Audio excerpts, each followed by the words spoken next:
A lot of people want to know how to have the body language for confidence. And actually in our modern world where we spend all our time on the computer and slump, we've kind of forgotten how to hold ourselves. So I'm going to show you how to have the body language of someone who appears to be incredibly confident.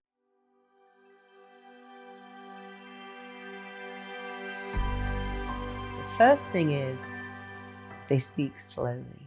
And they don't wave their hands around. I saw myself on television many years ago, and I noticed I was doing this throughout the whole interview, and I thought, that's not a good look. And I learned when I was on TV to sit on my hands and to speak quite slowly, to look at the camera. And I wasn't confident. People would say, oh my God, you were so confident. And I really wasn't. But I looked at people who were, and I thought, oh, they speak slowly. They don't flap around. They may do that or that, but they're very composed. They keep their shoulders up. They keep their stomach in. They don't sit like that. So you can do that. Whenever you're talking to someone, try to keep your chin up. Keep your shoulders down and back. Speak slowly. Don't speak fast and loud. If you've ever seen those movies like mafia movies, you notice the head guy? They almost whisper. Everyone has to kind of listen to them. They don't shout. They don't get all excited because powerful people speak slowly. They are very commanding. They command the stage. They have presence. And you can have it too by speaking slowly, taking on the posture, shoulders up and back, chin just so. Make eye contact. When you speak to people, look at them. You have two ears and one mouth. For a reason, speak. And then listen to other people. Make them feel interesting. Imagine if everyone you met had a little sentence tattooed on their forehead that said, please make me feel important.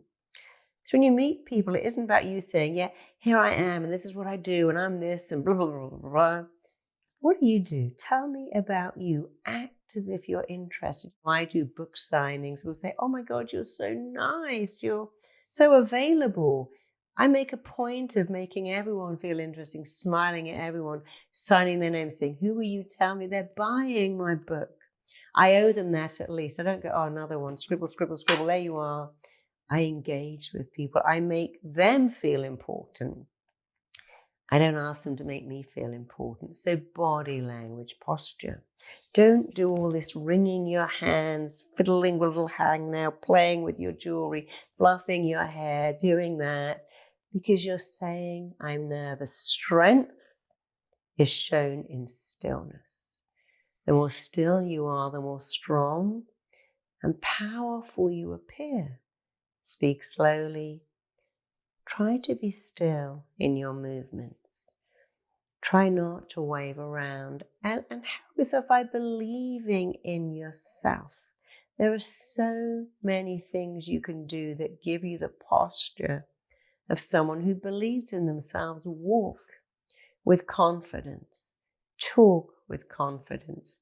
Meet people's eye level, listen to them. If someone says, what do you do? Don't go, well, what I do is, and just say, oh, I'm glad you asked. What I do is, and I love what I do because, and don't feel you've got to rush through your introduction. People make this classic mistake. Someone says, tell me about you. And they go, well, what I do is, and they try to race through it in case that person is bored.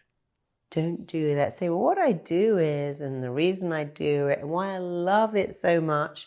And take your time. Don't go into a whole story, but don't rush who you are and what makes your heart sing. If people are bored, you'll find out, and then you can just say, anyway, enough about me. What about you? But don't gabble through it. When you're speaking to someone, you'll know if they're bored because their shoulders will start to turn towards their jaw, their shoulders, their knees, their hips. And when you're bored, you'll notice that you do that. You really want to do that. If you're speaking to someone who might be going to employ you, no matter how bored you are, keep your shoulders, your knees, and your hips face towards them. Keep that towards them. And then it says, I'm interested in you. I find you interesting. If you want to flirt, do the same thing. Keep focus on someone, take some imaginary fluff off their shirt, touch them. And even if it's not a romantic thing, studies shows that waitresses who touch their customers on the arm, or waiters, and go, "Thank you so much," get bigger tips. There was a test where people had to stop in the street and say to someone, "Hey, I'm lost. Could you tell me where to go?" And as the person did, they touched and went, "Gee, thank you." And then interviews went up. And then interviewers went up to them. And you know, the ones who got touched remembered everything about the person who touched them. They weren't attracted to them, but the person that touched them on the arm, they could remember what they looked like and what they said. So touch is very important. It's okay to touch someone, not consistently, and obviously respect their boundaries. You touch their shoulder or their arm, and if you think they won't like it, you don't do it. Here's one final thing. When we're nervous, our mouth gets dry.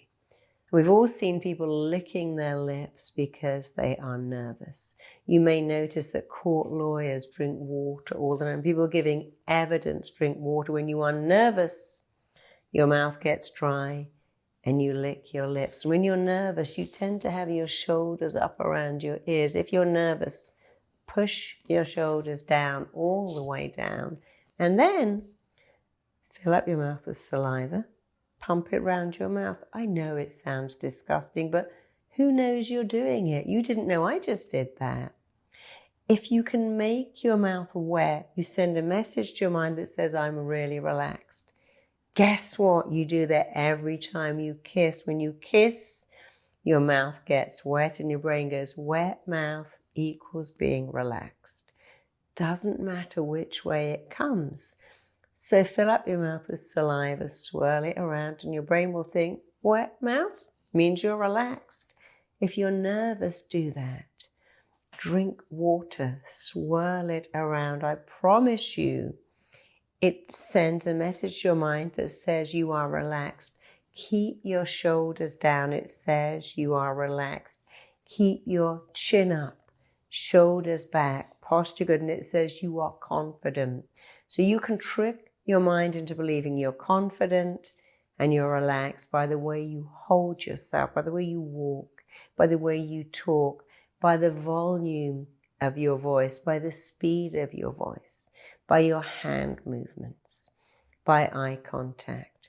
And people who are successful do this naturally, and you may have to do it unnaturally.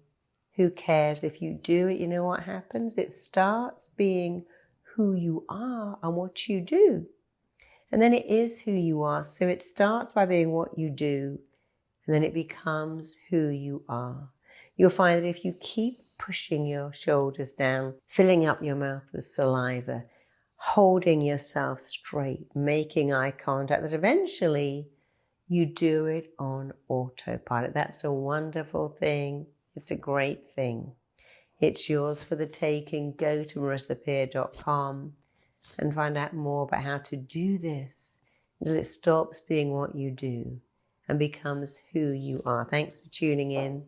Grow in confidence. Grow in self-esteem. Do it today, and soon you'll find you do it every day. Thanks. See you soon. Check out my next video here.